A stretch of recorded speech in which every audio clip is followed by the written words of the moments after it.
Welcome है आप सभी का लॉजिक स्टडी में। आज हम लोग फिर से कवर करेंगे साइंस के 25 मोस्ट इंपॉर्टेंट क्वेश्चन जो आपके प्रीवियस ईयर एग्जाम में पूछे गए हैं। हम लोग इससे पहले एक सीरीज कवर कर चुके हैं 25 क्वेश्चन की। आज हम लोग का प्रैक्टिस सेट 2 है। ठीक है, सेशन सिर्फ देखते जाइए, सुनते जाइए और नीचे कॉमेंट में अपने अपने आंसर करते जाइएगा। लाइव सेशन चल रहा है, सभी लोग को इसका रिप्लाई जरूर करना है। ठीक है, हम लोग बढ़ते हैं आज के सेशन पे। क्वेश्चन नंबर 1 हमारा है कि कीटों से संबंधित विज्ञान की शाखा क्या कहलाती है। कीटों से संबंधित विज्ञान की शाखा क्या कहलाती है, सभी लोगों को नीचे कमेंट में आंसर करना है। बिल्कुल आंसर आना स्टार्ट हो गया, बिल्कुल सही बात है। एंटोमोलॉजी हम लोग बोलते हैं, तो ए ऑप्शन हमारे यहां पर करेक्ट आंसर हो जाएगा। ठीक है, ज्योति, संविधा, आकाश, पृथ्वी, सभी लोग ऐड हो गए। बिल्कुल सभी लोग को आंसर करना है। देखो नाम सभी के मैं नहीं पढ़ पाऊंगा, ठीक है, सिर्फ आप आंसर करते हुए चलिएगा।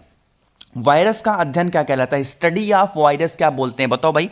बहुत, ये तो सबसे आसान है, बिल्कुल सही बात है, वायरोलॉजी बोलते हैं। ए ऑप्शन हमारे यहां पर करेक्ट आंसर हो जाएगा। ठीक है, संविधा का सबसे पहले आंसर आया है। क्वेश्चन नंबर 3, चेचक के लिए टीके, जिसको हम लोग वैक्सीनेशन भी बोलते हैं, का आविष्कार किसने किया है। यानी कि चेचक जो वैक्सीन हमारी लगती है उसका खोज किसने की थी, बताओ भाई। सभी बिल्कुल सही आंसर है, बिल्कुल सही आंसर आप लोग के स्टार्ट हो गए। बिल्कुल एडवर्ड जेनर साहब ने किया था, तो सी ऑप्शन हमारे यहां पर करेक्ट आंसर हो जाएगा। मैं थोड़ा जल्दी चल रहा हूं क्योंकि मैं सोच रहा हूं कि 5 मिनट में ये सेशन कवर हो जाए, ताकि आप लोग को कुछ और पढ़ने का भी मौका दिया जाए। क्वेश्चन नंबर 4, डार्विन की पुस्तक on the origin of species कब प्रकाशित हुई थी, बताओ भाई। सभी लोग को आंसर करना है कि जो एक डार्विन साहब थे उनकी किताब थी जिसका नाम था on the origin of species, इसकी बुक कब लॉन्च की गई थी। बिल्कुल सही बात है, फोर्थ का यहां पर बी आंसर है, बिल्कुल सही है। 1859 में इनकी किताब प्रकाशित की गई थी। आगे हम लोग बढ़े क्वेश्चन नंबर 5 पे कि प्रथम हाइड्रोजन बम कब बनाया गया था, बताओ। यहां पर हाइड्रोजन बम की बात की जा रही है। ये क्वेश्चन तो बहुत ज्यादा एग्जाम में रिपीट होते रहते हैं। फिफ्थ का डी ऑप्शन बिल्कुल सही बात है, 1952 में हाइड्रोजन बम की आविष्कार की गई थी। डी ऑप्शन हमारा कवर करेक्ट आंसर होगा। मानव त्वचा को रंग देने वाला वर्णक कौन सा है, देखो ये क्वेश्चन बहुत ज्यादा इंपॉर्टेंट है। ठीक है, क्यों इंपॉर्टेंट, क्योंकि थोड़ा सा जनरल नॉलेज भी आपको पता होना चाहिए। देखो कुछ लोग क्या होते हैं, गोरे होते हैं और कुछ लोग काले होते हैं। ठीक है, कुछ की चमड़ी क्या होती है, सफेद पड़ने लगती है। तो यही जो गोरा कालापन का जो रीजन होता है वो होता है मेलानिन की वजह से। एक तरीके का रंग वर्णक होता है जो किसी किसी में जो अगर मेलानिन की मात्रा ज्यादा होगी तो इंसान काला होगा, मेलानिन की मात्रा कम हो जाएगी तो क्या होगा, इंसान गोरा होगा। अगर और कम हो जाएगी तो क्या होगा, इंसान की चमड़ी सफेद पड़ने लगती है ना।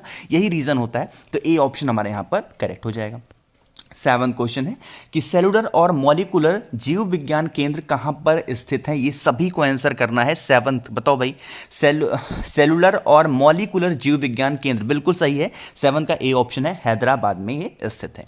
क्वेश्चन नंबर 8, इलेक्ट्रॉन किस प्रकार का कण है, बताओ भाई। क्वेश्चन नंबर 8, इलेक्ट्रॉन किस प्रकार का कण है, बिल्कुल सही बात है, ऋण अवशयुक्त है हमारा ये इलेक्ट्रॉन, यानी कि नेगेटिव चार्ज इसके ऊपर होता है। बी ऑप्शन हमारे यहां पर करेक्ट ऑप्शन हो जाएगा। आगे हम लोग बढ़े क्वेश्चन नंबर 9 पे।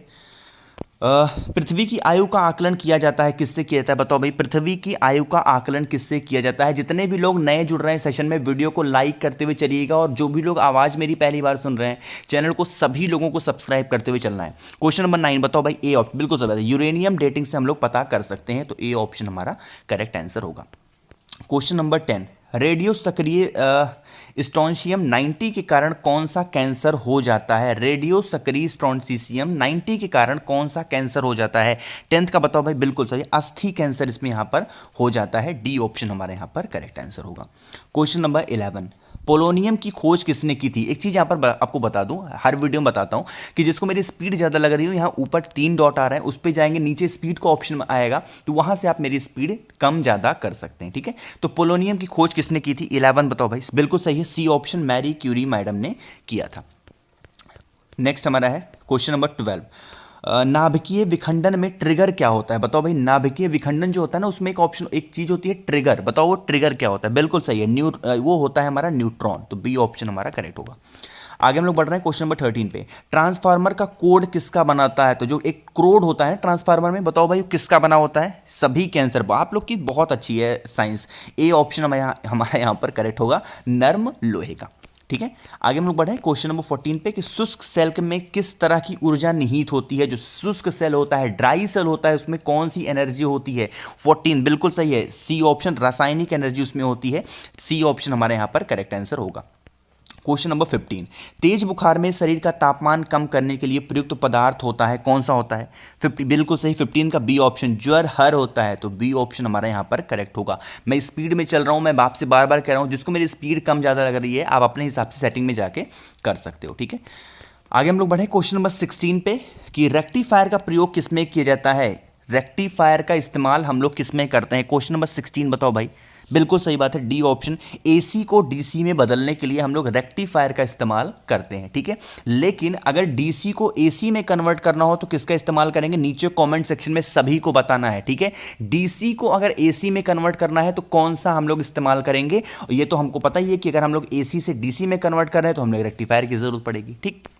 चलो भाई, क्वेश्चन नंबर 17, अधिक पैदावार वाले पौधे तैयार किए जा सकते हैं किस मेथड से? आपको अधिक पैदावार वाले जो पौधे हैं वो आप तैयार कर सकते हैं। बिल्कुल सही, 17 का बी ऑप्शन, संकरण द्वारा आप इसको इस पद्धति से ज़्यादा पैदावार कर सकते हैं।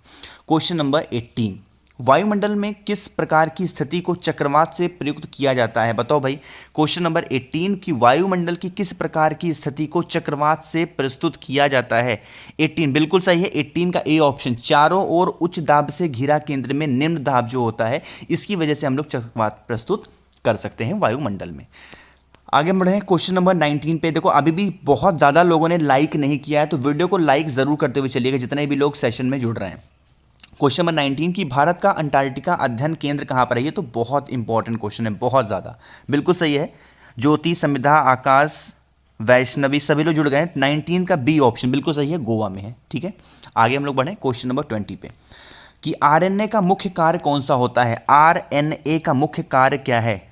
बी बिल्कुल सही है, 20 का बी ऑप्शन, प्रोटीन संश्लेषण में सहायता करना, ये इसका मुख्य कार्य होता है, मेन वर्क होता है। आरएनए का बी ऑप्शन करेक्ट होगा। क्वेश्चन नंबर 21 की प्रकाश संश्लेषी क्रिया में कौन सा वर्णक पिगमेंट का कार्य करता है? पिगमेंट का कार्य कौन करता है? क्लोरोफिल करता है, डी ऑप्शन हमारा करेक्ट होगा। बिल्कुल सही बात है। आगे हम लोग बढ़ रहे हैं क्वेश्चन नंबर 22 पे कि भारत ने अपना पहला परमाणु विस्फोट कब किया था? बताओ भाई, भारत ने अपना पहला परमाणु विस्फोट कब किया था? 22 का बी ऑप्शन, 18 मई 1974 में किया गया था, ठीक। क्वेश्चन नंबर 23 कि पारिस्थितिक तंत्र में ऊर्जा का स्रोत क्या होता है? ये तो खासकर सीटेट और यूपीटेट जैसे एग्जाम्स में ये क्वेश्चन तो मतलब रटा होना चाहिए, पूछा जाता है। 23 का ए ऑप्शन, सूर्य में होती है, बिल्कुल सही है। क्वेश्चन नंबर 24, रेफ्रिजरेटर को ठंडा करने के लिए जिस रासायनिक पदार्थ का उपयोग किया जाता है वह क्या होता है? रेफ्रिजरेटर को ठंडा करने के लिए जिस रासायनिक पदार्थ का उपयोग किया जाता है वो क्या होता है? बिल्कुल सही है, 24 का डी ऑप्शन हमारा NH3 होता है, ठीक है।